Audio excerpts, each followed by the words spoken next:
Hello and welcome back to Chiefsman's Corner. This is a recorded version after missing the last few weeks with COVID, which I do apologize for missing. I'll be around when this goes live for comments and discussion. Hopefully, I am your host, Coach Winuvas, one of the leadership team in WFL, and the coach of the Arizona Cardinals. This show will start with a discussion, around playoff expectations. We'll dive into Week 14 action. We'll have our players of the podcast, and then we'll finish up with our Ask the Chief segment. If you are watching the recording of this, thank you for watching. Any and all support is appreciated. Without you guys, the WFL doesn't exist. The first thing I want to talk about tonight, as always, is the WFL's incentive plan. This plan allows you to get some perks that aren't available for every member simply by doing some extracurricular activities that involve WFL. Anything from Twitter to articles on the Neon Sports site to commenting or participating in on the show. Even chatting in Discord can earn you points. Anything that makes the WFL a more immersive experience and increases its presence in the Madden community can earn you some sort of credit. Link to the incentive plan is available using the command /incentive plan. That's all one word, /incentive plan in Discord. The next thing to talk about is our Ask the Chief forum. We can use this forum between episodes during the week to submit any questions you have for me, including for these recorded shows, and I'll answer them during the show, giving you credit for the question. It's an easy way to build up incentive points and provide extra content for the podcast. Use the command /AskTheChief, that is all one word again, Ask the Chief, to pull up the form in Discord. Another thing to keep in mind as we get closer to the end of the season is the end of season survey. Please use this to tell us what you like and, more importantly, what you don't like about the WFL. I respond via DM to every survey and I'm the only one that reads them. Speak your mind and let's discuss how to make WFL better. /WFL survey, that's all one word, /WFL survey in Discord can bring you that document. With housekeeping out of the way, let's talk about Week 14 action, highlight our offensive and defensive players of the podcast from Week 14, and discuss some other things, including playoffs and expectations for the playoffs as we move forward. Now, before I get into Week 14 action, I do want to discuss the WFL playoffs that are coming up. I know we have quite a few new guys here. Probably about, I think count as like 12 to 14 of you are brand new guys that have never been in WFL before, and the rest of you have been here for at least a cycle. Some of you obviously for longer cycles than that, go back to the original WFL for Madden 16 to 20. There are some things I do want to enlighten you on the playoffs. Number one, there are going to be a lot more eyeballs on our playoff games, and rightfully so. This should be the best of the best. This should be the creme de la creme of our user base, which means we should see creme de la creme gameplay from all of these users. This is the representative of the best of WFL, and I'm hoping that when I watch these games, or when people watch these games, they see the best of the best, including adherence to all the rules to the best of everyone's ability. Our motto really comes out in the playoffs, which is the motto, if you're unaware, from the video I linked earlier this week in Discord, is it's not about the W or the L, it's about the WFL. We strive to make sure that our playoffs are as clean as possible, and any and all rule breakers will be dealt with swiftly and aggressively. And I do mean aggressively. Folks, do take me absolutely dead serious when I say this.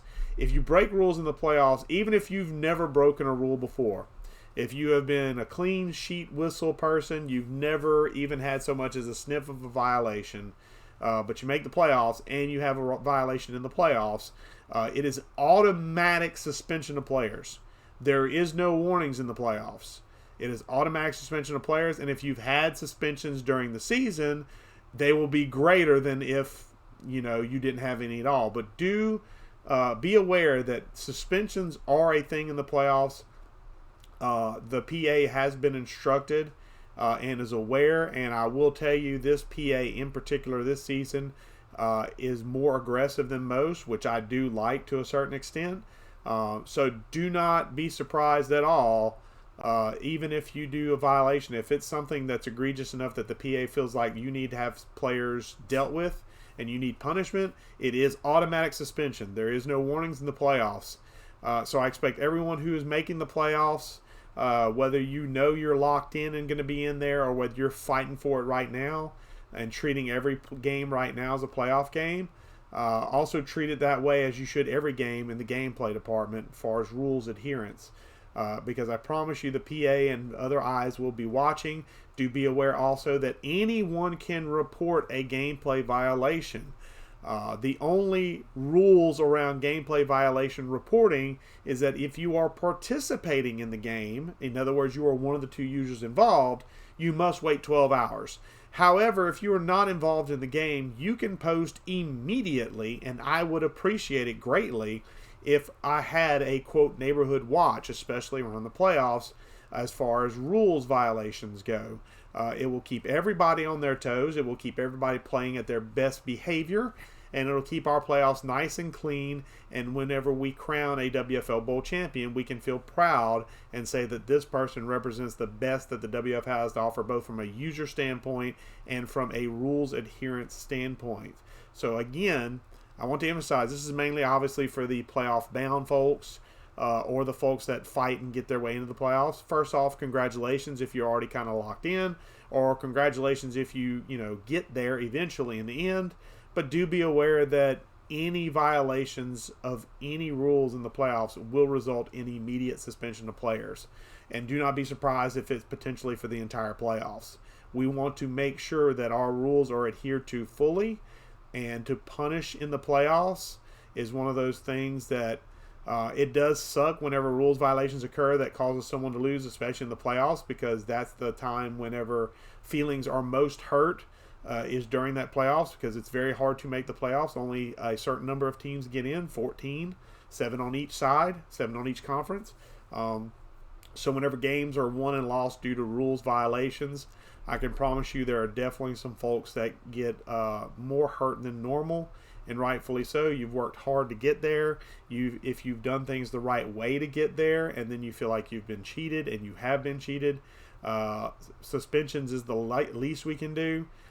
Do be aware that I will state for the record that there have been instances where we have removed owners due to egregious rules violations during the playoffs. So do not be surprised if we suddenly have an opening. And that is not a threat. That is not a promise. That is precedence and fact. We've done it before. We're not afraid to do it again. So please, if you are one of those teams that knows you're making the playoffs, give a gander to the rule book. Make sure you are following it to the best of your ability. I'm not expecting 100% compliance. I'm not expecting it to be a perfect game. But I do expect that when crunch time is there, I do expect the rules to be adhered to whether you're losing or you're winning. I expect the rules to be adhered to, and I do not expect you to break the rules just to get a W, because if you do that, you won't be in WFL long. And that's all I have to say about that. Okay, with the playoff talk out of the in the rearview mirror, so to speak, kind of let's get back on the happy note here, and let's talk some Week 14 games. Let's get over some Week 14 action this week that just passed, because we're currently, as of the recording of this video, playing in Week 15. Let's jump in and let's talk about some of these games. We'll go over win-losses and scores real quick. Tennessee Titans and Miami Dolphins in a conference battle. The Tennessee Titans do fall, unfortunately, to the Miami Dolphins. 34-31 is your final. Miami moves to 7-6 on the season, where the Tennessee Titans fall to 4-10. But that offense for the Tennessee Titans is really clicking right now. Next game on the docket in order of listing.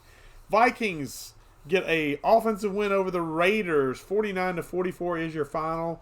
Rim jumps to 10-4 in the NFC North this season, while the Las Vegas Raiders, I got to give a shout out to my boy Steve here. Steve is usually a guy that's in the bottom of the user base as far as wins and losses go. I'm very happy to see him floating around 500 this late in the season at 6-8. Yes, he's still below 500, but he'll tell you by his own admission this is probably one of his better seasons from a win-loss standpoint in WFL. I'm glad to see that. Good to see him playing well here in the WFL this particular season with a lower-end team in the Las Vegas Raiders. But he loses here 49-44 is your final.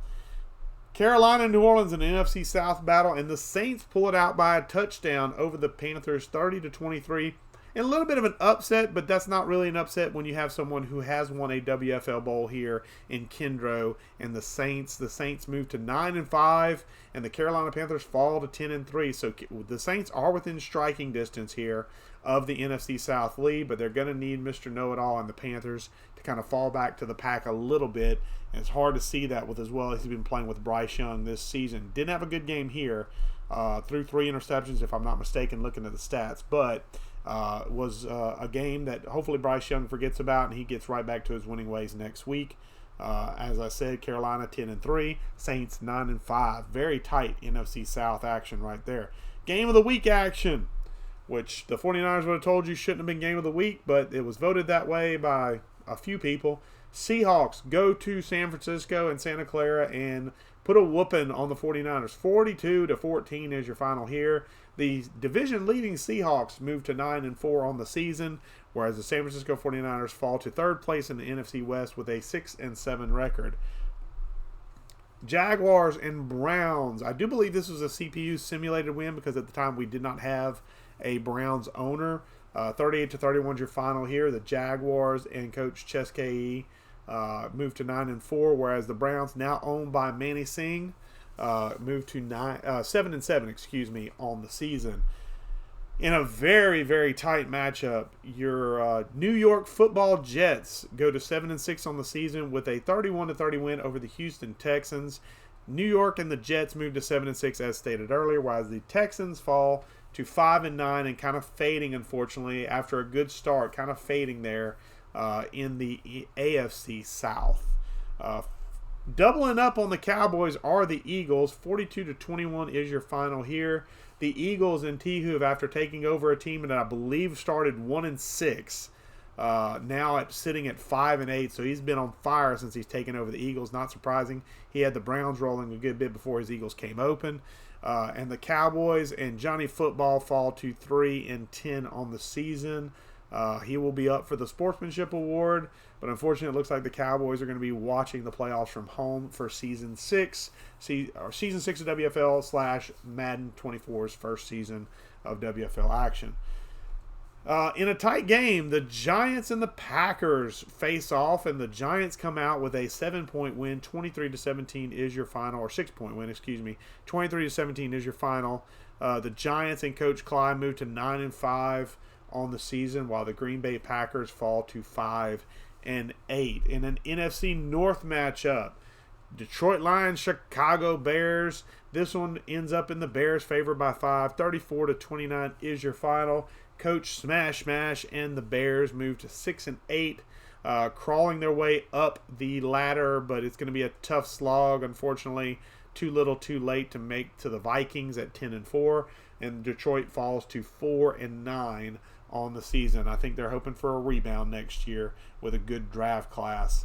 35-29 is your final between the Patriots and the Steelers, and the tough luck continues for Coach Chilkey and his Steelers. He is having a rough time with Kenny Pickett.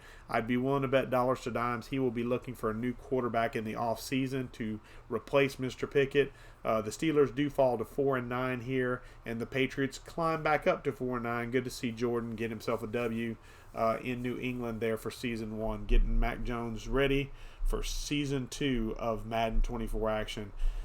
In, I believe, a simulated game, I'm not sure if it was played or not because at the time we did not have a Rams owner. 38-17 is your final here. The Ravens do fall to the Rams. The Rams get their second win of the season and are now owned by an old friend of the WFL. TST 4788 makes his comeback after a good 3 or 4 year hiatus. He was with us for a good bit of the Madden 16-20 cycle as one of our owners. Did own the Rams, if I remember correctly, at one point during that stretch. But the Ravens and TJ Mack, the former Rams owner, fall to 6-7 on the season, having a little bit of a tough time adjusting to the Ravens and adjusting to that team. But I think he'll get it figured out sooner rather than later. AFC West matchup between the Los Angeles Chargers and the Denver Broncos, and it goes the way of the Chargers. And the other smash we have, Smash Mouth FB33, moves to 10-4 on the season with a 34-28 win over the Denver Broncos and Coach Crazy Fast. Coach Crazy Fast falls to 7-6, and he has some questions in our Ask the Chief segment that I will get the opportunity to answer here in just a little bit. Tampa Bay and Atlanta in another battle actually. Both or all four NFC South squads faced off against each other this week. Tampa Bay ekes out a victory in this one, 34-30 is your final. Tampa Bay and Coach Blackpaw move to 8-5, and Studley and the Falcons fall to 8-5. So essentially, 2 games separate first and last in this division. You really can't say any of these teams are last place, even though technically you do have to. They're all look like they're going to finish over 500, which is remarkable. They'll probably all make the playoffs in an NFC that's a little bit lower than years past. I'm thinking, just kind of roughly going over it in my head. But that's a tough loss for the Falcons and Coach Studley, but I think he'll bounce back rather nice in Week 15. A penultimate game of Week 14 is the Buffalo Bills and the Kansas City Chiefs, and man, Banshee Man is struggling this season. I think his work schedule has kind of affected his ability to get it figured out on the sticks, which is, I mean, work's got to happen. So obviously, don't want to knock Banshee Man. Banshee Man's a guy who's been perennial success here with the Chiefs. He's, I believe, made some WFL bowls, or if not, he's made a deep playoff run with the Chiefs in Madden 23. So he's a guy that should get it turned around, but it won't be this season, unfortunately, as he falls to 2-11 with a 33-17 loss to Meek Boy and the juggernaut Buffalo Bills, who've moved to 12-1, easily the class of the AFC with Buffalo. And basically, it looks like the road to the Super Bowl, or road to WFL Bowl 6, is going to go through Buffalo, and that's going to be a tough slog for anybody that goes in there. You're just about going to have to play a perfect game to beat him. And in the final game on the docket, which was funny enough, the first game played, I believe, in Week 14. I had a bye this week in case you couldn't tell, and I wasn't really plugged in as far as games being played because I didn't have to play one. Yay! The Colts and Coach Juke moved to 8-5 with a 38-31 win over the Bengals, and Coach Rusta, who is struggling by his own admission to figure things out, but he is starting to put up yards with Joe Burrow. He's just also making a lot of mistakes with turnovers. So hopefully once he gets that rectified, I know Rusta is a top-end user in this league, so once he gets it figured out, I know he's going to be right as rain and going to be another one of those forces in the AFC. And the AFC is stacked with a bunch of good users, some of which are having some off years. If they get it figured out, guys, good luck, because the AFC is going to be a slog to play. Almost everybody there is a good, talented user. And that does it for Week 14 action. So with that, I'm going to bring it back up to the big screen, and we're going to go straight into our Ask the Chief segment, which only has 2 questions because, well, I've been sick the last couple of weeks. I haven't had really a chance to answer many questions. So this is one that's been there hanging around for a little while. We're going to jump in, and Coach Crazy Fast is going to ask, number 1, who are your front runners for MVP? Well, that's an interesting question because I don't typically normally look at this stuff.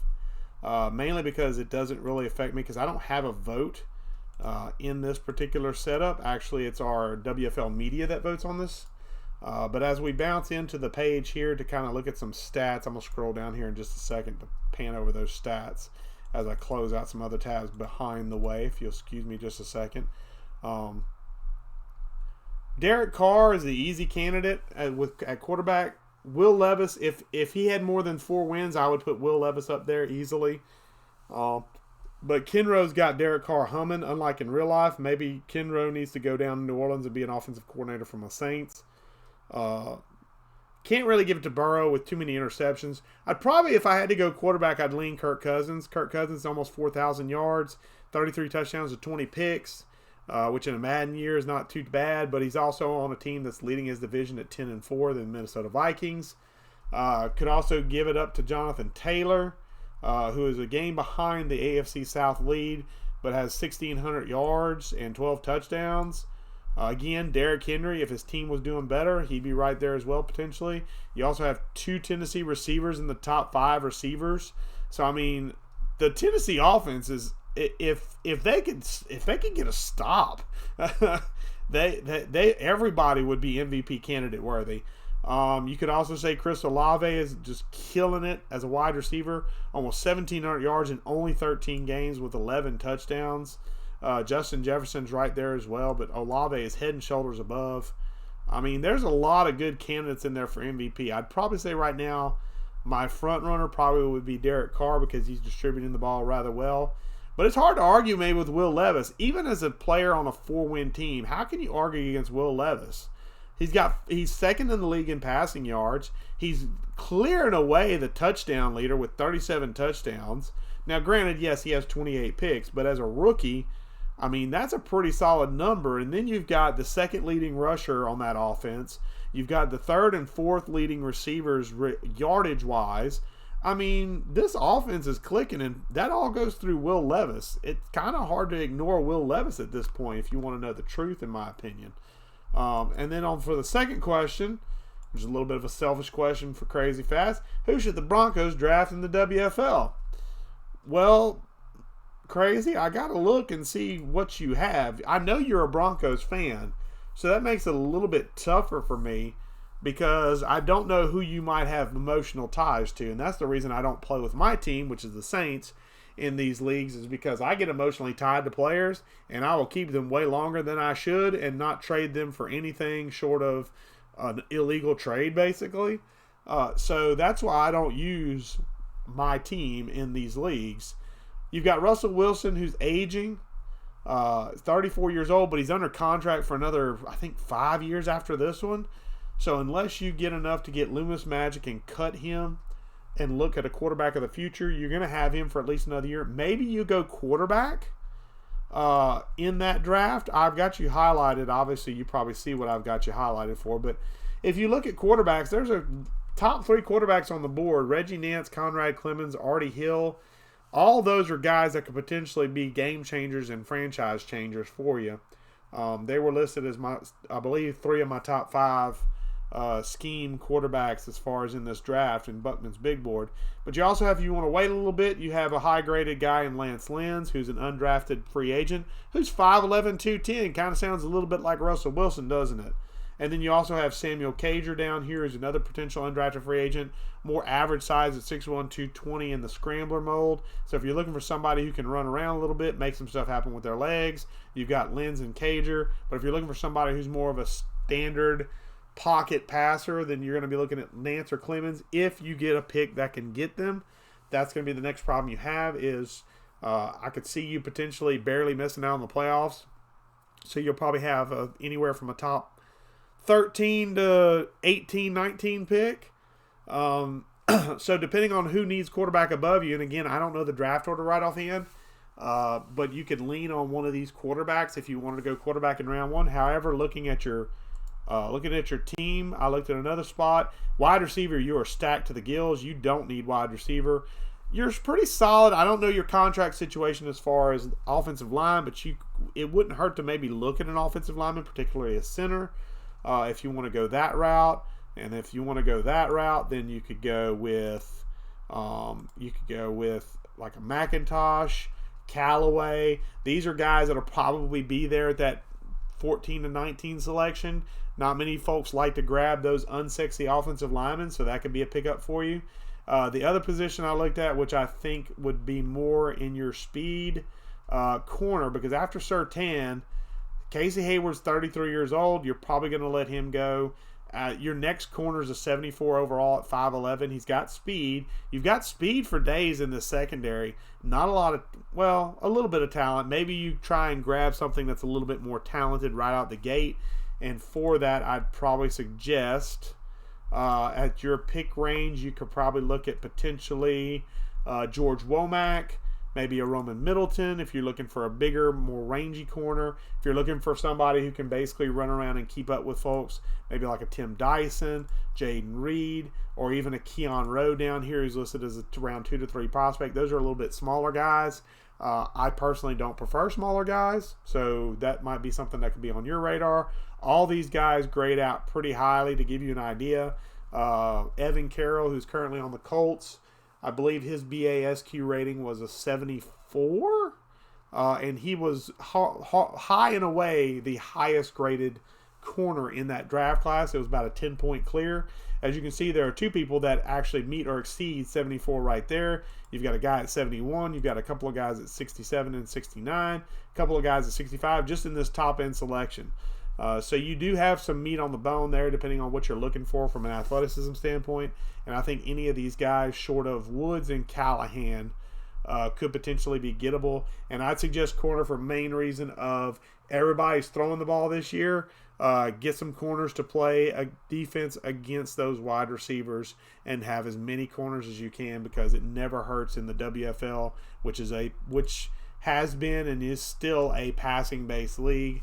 It helps to have those corners to cover any and all wide receivers you possibly can. The more corners you have, the better, really, especially if you draft them, because you've got control over them for 4 years. But again, center is a good spot for you if you want to try and replace Lloyd Cushenberry, and also quarterback if you want to try and get away from an aging Russell Wilson. But that contract is really huge right now, so I don't know if you'll be able to do that for at least another year or so. But that pretty much covers it. My Ask the Chief segment, which also wraps me up. But I did forget one thing. I did forget to mention my players of the podcast, which I think I did the last time I forgot to mention my players of the podcast. So let me do that now before I do the outro. Offensive player of the podcast, I'm going to shout out my boy Steve and the Raiders again. Halfback Josh Jacobs went 17 carries, 141 yards, and 2 touchdowns. Yeah, it was in a 49-44 loss, but you know what? I gotta give him some love whenever I can, because he rarely gets a chance to get love on these podcasts. And then my defensive player of the podcast, another guy who doesn't get a lot of love, the Jets and D. Perot, with defensive end Jermaine Johnson II, 4 tackles, 1.5 sacks in the 31-30 win over the Houston Texans. And that is my offensive and defensive players of the podcast. And that officially ends this podcast. And now we move on to the outro. Folks, thank you for tuning into the show. Thank you for watching. Thank you for leaving comments. Thank you for everything you do for WFL as far as watching this. I appreciate it. The league appreciates it. We hope you're entertained by the show. If you could, leave us a like, give us a subscribe. Obviously, leave comments on both the video and in the comment section when it goes live, because we do look at all that stuff as we can. So do be aware, we take all feedback, good and bad. And until next Monday, hopefully now we're back on schedule now that I'm back well again. But until next Monday, guys, the corner is closed.